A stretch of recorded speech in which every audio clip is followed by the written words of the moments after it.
નમસ્કાર દોસ્તો, સ્વાગત છે આપ સર્વનું તમારી પોતાની YouTube channel ocean coaching classes પર।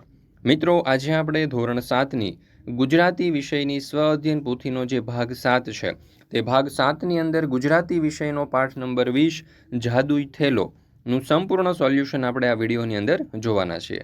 મિત્રો, આપણી આ ચેનલ ઉપર ધોરણ 7ના ગુજરાતી વિષયની અત્યાર સુધીની જેટલી પણ સ્વ અધ્યયન પોથીઓના ચેપ્ટર આવ્યા છે, પાઠ આવ્યા છે, તે દરેકે દરેક પાઠના સંપૂર્ણ સોલ્યુશનના વિડીયો અને પીડીએફ મુકાઈ ચૂક્યા છે। આ વિડીયો અને પીડીએફનો અભ્યાસ કરવા માટેની લિંક તમને નીચે ડિસ્ક્રિપ્શન બોક્સની અંદર મળી જશે। જરૂરથી તેનો અભ્યાસ કરી લેજો। સાથે સાથે આપણા વોટ્સઅપ ગ્રુપમાં પણ જોડાઈ જજો, જેથી કરીને સ્વ અધ્યયન પોથીના આવનારા તમામ વિડીયો અને પીડીએફની લિંક તમને વોટ્સઅપ પર પ્રાપ્ત થતી રહે। ચાલો દોસ્તો, તો શરૂ કરીએ આપણે પાઠ નંબર 20 જાદુઈ થેલો। એમાં પ્રશ્ન નંબર 1, યોગ્ય વિકલ્પ પસંદ કરી પ્રશ્નોના ઉત્તર લખો। પહેલો સવાલ, અનુષ્કા નાની પણ રાઈનો દાણો। તો અહીંયા જવાબ આવશે વિકલ્પ બી, અનુષ્કા એક ખુમારીવાળી છોકરી હતી। ત્યાર પછી છે બીજો સવાલ, PMRBP એટલે? તો જવાબ આવશે વિકલ્પ અ, પ્રધાનમંત્રી રાષ્ટ્રીય બાલ પુરસ્કાર। ત્યાર પછી ત્રીજું, જોશી દાદાએ સાર્થકના વાસામાં ધબ્બો માર્યો કારણ કે? જવાબ આવશે વિકલ્પ ક, સાર્થક ખૂબ પાકો હોવાથી દાદાજીએ વહાલપૂર્વક ધબ્બો માર્યો। મિત્રો, ધોરણ 3થી 8ની આ જે નવી સ્વ અધ્યયન પોથી છે 2024-25ની, તે નવી સ્વ અધ્યયન પોથીના બધા જ ભાગના તમામ વિષયના સંપૂર્ણ સોલ્યુશનના વિડીયો અને પીડીએફ આપણી ચેનલ ઉપર મુકાઈ ચૂક્યા છે।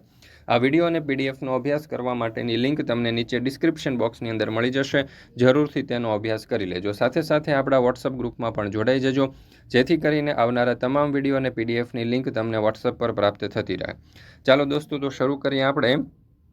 ત્યાર પછી આગળ પ્રશ્ન નંબર 2, આપેલા કોષ્ટકની વિગતને આધારે પ્રશ્નોના ઉત્તર લખો। એમાં આપણને આપેલું છે સુપર ઓવરનો રોમાંચ। અહીંયા ભારત અને ઓસ્ટ્રેલિયા તમે જોઈ શકો છો, દડાના ક્રમ અહીંયા આપણને આપવામાં આવેલા છે। તો જોઈએ અહીંયા આપણને દડાના ક્રમ જે આપવામાં આવેલા છે એના ઉપરથી આપણને કેટલાક પ્રશ્નો પૂછેલા છે। તો પહેલો સવાલ, સુપર ઓવરમાં કોનો વિજય થયો હશે? તો જવાબ આવશે સુપર ઓવરમાં ભારતનો વિજય થયો। બીજો સવાલ, કુલ કેટલા બેટ્સમેનો છે તેમના નામ લખો। તો કુલ 5 બેટ્સમેનો છે, Virat Kohli, Shivam Dube, David Warner, Travis Head અને સ્ટીવ સ્મિથ। ત્રીજો સવાલ, કયા બોલરે ઓછા રન આપ્યા છે, કેટલા રન?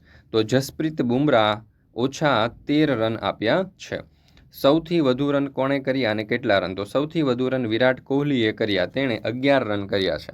બંને ટીમના કુલ કેટલા એક્સ્ટ્રા રન આવ્યા અને કયા કયા? તો બંને ટીમના કુલ 13 રન એક્સ્ટ્રા આવ્યા છે, 9 રન વાઇડના અને 4 રન લેગ બાયના।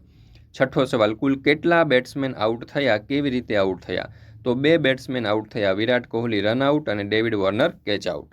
ત્યાર પછી સાતમો સવાલ, ડેવિડ વોર્નરને કોણે આઉટ કર્યો, તે કેવી રીતે આઉટ થયો? તો ડેવિડ વોર્નરને જસપ્રીત બુમરાહે આઉટ કર્યો, તેનો કેચ રોહિત શર્માના હાથે થયો, તે કેચ આઉટ થયો। ત્યાર પછી આઠમો સવાલ, શું આ મેચ રોમાંચક છે, કેવી રીતે?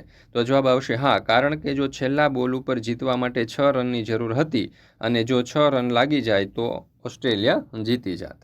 ત્યાર પછી છે પ્રશ્ન નંબર 3, અનેકાર્થી શબ્દોનો અર્થ આપી તેનો વાક્યમાં પ્રયોગ કરો। જેમ કે ભાવ, તો પ્રેમ અને સ્નેહ।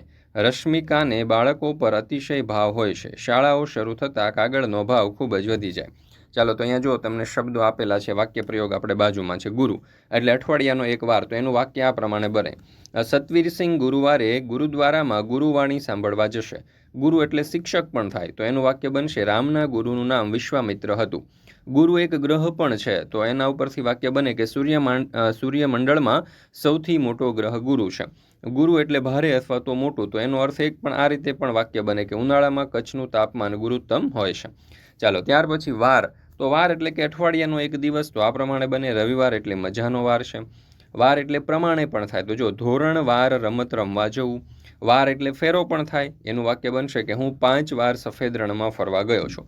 હાર એટલે પરાજય, તો વાક્ય બનશે, મહાભારતના યુદ્ધમાં કૌરવોની હાર થઈ। હાર એટલે ગળામાં પહેરવાની માળા, તો અહીંયા એ રીતે પણ બને કે શ્રી રામ ભગવાને સીતા માતાને હાર આપ્યો। ત્યાર પછી છે પ્રશ્ન નંબર 4, આપેલા પ્રશ્નોના ઉત્તર લખો। એમાં પહેલો સવાલ, દાદાજીના થેલાને જાદુ શા માટે કહ્યો હશે? તો જવાબ આવશે, કારણ કે દાદાજીના થેલામાં એવી વસ્તુઓ નીકળે કે વાત ન પૂછો। કોઈ વાર નવી વાર્તા, તો કોઈ વાર નવી રમત, કોઈ વાર રામાયણ કે મહાભારતની વાર્તા, તો કોઈ વાર અત્યારના સમયની નવી જાણકારી લઈને આવતા, તેથી દાદાજીના થેલાઓને જાદુઈ થેલો કહ્યો હશે। ત્યાર પછી બીજો સવાલ, દાદાજીનું વર્ણન 2-3 વાક્યમાં કરો. તો દાદા એટલે જોશી દાદા. તેમણે ઇસ્ત્રીબંધ પેન્ટ અને શર્ટ પહેર્યા હોય, આંખે ચશ્મા ચડાવ્યા હોય, પગે કાળા ચપ્પલ પહેર્યા હોય અને સફેદ રંગનો થેલો ભરાવ્યો હોય. ત્રીજો સવાલ, બહાદુરી પુરસ્કાર માટે બાળકોની પસંદગી કેવી રીતે કરવામાં આવે છે? તો ભારત સરકાર કળા અને સંસ્કૃતિ, બહાદુરી, નાવીન્યપૂર્ણ પ્રવૃત્તિ, શૈક્ષણિક ક્ષેત્ર, સમાજ સેવા અને રમતગમત આ 6 પ્રકારના વિભાગોમાં અસાધારણ સિદ્ધિઓ હાંસલ કરી હોય તેવા બાળકોની બહાદુરી પુરસ્કાર માટે પસંદગી કરવામાં આવે છે. પ્રશ્ન નંબર 5, નીચેના પ્રશ્નોના સવિસ્તાર ઉત્તર લખો. એમાં પહેલો સવાલ, અનુષ્કા જોલી વિશે લખો. તો અનુષ્કા જોલી એટલે બહાદુર બાળા. એકવાર કેટલાક કિશોરો માત્ર 6 વર્ષની એક છોકરીને ડરાવી ધમકાવી રહ્યા હતા. ત્યારે અનુષ્કાએ નાની ઉંમરના બાળકોની સલામતી માટે એન્ટી બુલિંગ રિપોર્ટિંગ એપ કવચ બનાવી. ગુંડાગીરી રોકવામાં એન્ટી બુલિંગ એપ કવચ આશીર્વાદરૂપ સાબિત થઈ રહ્યું છે. તેમને આવા નાવીન્યપૂર્ણ કાર્ય બદલ સન્માન કરવામાં આવ્યું. ત્યાર પછી છે બીજું, શૌર્યજીતની સિદ્ધિનું વર્ણન લખો. શૌર્યજીત 36મી નેશનલ ગેમ્સમાં માત્ર 10 વર્ષનો સૌથી નાની ઉંમરનો ખેલાડી હતો. તેણે મલખમ જેવા સૌથી અઘરી રમતના ખેલાડી તરીકે એન્ટ્રી લઈને ઇતિહાસ રચ્યો હતો. જોકે સ્પર્ધાના 10 દિવસ પહેલાં તેના પિતાનું નિધન થવાથી તે ગમગીન થયો, પણ પૂરા મનોબળ અને માતાના આશીર્વાદથી તેણે મલખમના અખાડામાં અદ્ભુત કવાયતોથી સૌને મંત્રમુગ્ધ કરી દીધા. તેણે તેના શાનદાર અને દમદાર પરફોર્મન્સના આધારે વ્યક્તિગત ઇવેન્ટમાં બ્રોન્ઝ મેડલ જીત્યો હતો. આમ સૌથી નાની ઉંમરમાં અને પરિવારમાં દુઃખનો પ્રસંગ હોવા છતાં શૌર્યજીતે કરેલા પરફોર્મન્સને આધારે વડાપ્રધાનશ્રીએ તેને 26મી નેશનલ ગેમ્સનો સ્ટાર પરફોર્મર ગણાવ્યો હતો. ત્યાર પછી છે પ્રશ્ન નંબર 6, કૌંસમાં આપેલા શબ્દોનો ઉપયોગ કરી અને નવું વાક્ય બનાવો. અહીંયા તમે જોઈ શકો છો તેમજની જગ્યાએ કૌંસમાં આને આપ્યું છે, તો આનેથી આપણે વાક્ય બનાવવાનું. તો જોઈએ પહેલું વાક્ય, દિવસ રાત જોયા વગર તેને ખૂબ મહેનત કરી. તો અહીંયા અને શબ્દ મૂકવાનો છે. તો જો દિવસ અને રાત જોયા વગર તેણે ખૂબ મહેનત કરી. બીજું વાક્ય, જયદીપે ખૂબ મહેનત કરી પણ નિષ્ફળ ગયો. તો અહીંયા ખૂબની જગ્યાએ અહીંયા પણની જગ્યાએ આપણે છતાં મૂકવાનું છે. તો જયદીપે ખૂબ મહેનત કરી છતાં નિષ્ફળ ગયો. ત્રીજું, વરસાદ વરસતો હતો છતાં રમત ચાલુ રહી. તો અહીંયા તો પણ મૂકવાનું છે. તો જો વરસાદ વરસતો હતો તો પણ રમત ચાલુ રહી. ત્યાર પછી ચોથું, તમારે ચા અથવા કોફી બંનેમાંથી એક તો લેવું જ પડશે. તો અહીંયા કે મૂકવાનું છે. તો તમારે ચા કે કોફી બંનેમાંથી એક તો લેવું જ પડશે. રસ્તો ભીનો હતો એટલે વિદિત લપસી પડ્યો. તો અહીંયા તેથી, તો રસ્તો ભીનો હતો તેથી વિદિત લપસી પડ્યો. ત્યાર પછી છે પ્રશ્ન નંબર 7, નીચે કેટલાક મનની લાગણી કે ભાવને વ્યક્ત કરતા શબ્દો આપ્યા છે, તેનો ઉપયોગ કરી વાક્ય બનાવાશે. ચાલો, તો અહીંયા તમે જોઈ શકો છો કે પેલું હર્ષવાચક, તો વાહ વાહ. વાક્ય આવશે, વાહ તમારો આકર્ષક પ્રોજેક્ટ તો ઘણો શાનદાર છે. આશ્ચર્યવાચક, અહો ને. તો વાક્ય આવશે, અહો આ તો ખરેખર અદ્ભુત દ્રશ્ય છે. શોકવાચક, અરે રે ના હોય. વાક્ય આવશે, અરે રે હાય હાય આ તો ખૂબ જ ભયંકર ઘટના બની ગઈ. ધન્યવાદ વાચક, તો એમાં સરસ અને શાબાશ. વાક્ય આવશે, શાબાશ તારી મહેનત આખરે રંગ લાવી. ક્રોપ વાચક, તો ચૂપ અને બસ. તો અહીંયા વાક્ય આવશે, ચૂપ બસ હવે વધારે કંઈ બોલવું નહીં. પ્રશ્ન નંબર 8, તમારા દાદા દાદી કે વડીલો પાસેથી સાંભળેલી કોઈ એક વાર્તા લખો. તો જોઈએ ઉત્તર, મારા દાદા મને બાળપણમાં ઘણી વાર્તાઓ સંભળાવતા. એમાં એક વાર્તા એવી હતી, એક ગામમાં ધનજી નામનો લોભી શેઠ હતો. તે હંમેશા વધુ પૈસા મેળવવાની લાલચ રાખતો. એક દિવસ તેને એક અજાણ્યા સાધુ મળ્યા અને કહ્યું, જો તું સવારથી સાંજ સુધી ચાલશે તો જેટલી જમીન ઉપર તું ચાલીશ તે તારી થઈ જશે. ધનજી ખુશ થઈ ગયો અને દોડવા લાગ્યો. તે વધુ અને વધુ જમીન મેળવવા માટે બેફામ દોડતો ગયો. આખરે સંધ્યાકાળે તે એટલો થાકી ગયો કે જમીન ઉપર પડી ગયો અને મૃત્યુ પામ્યો. લોકો બોલ્યા, આખરે તેને માત્ર 6 ફૂટ જમીન મળી. બોધ અહીંયા આવશે કે લોભનો અંત ખરાબ જ થાય. ત્યાર પછી છે પ્રશ્ન નંબર 9, પરિચ્છેદનું વાંચન પ્રતિ મિનિટ 70 શબ્દોની ઝડપથી કરો અને સમય નોંધો.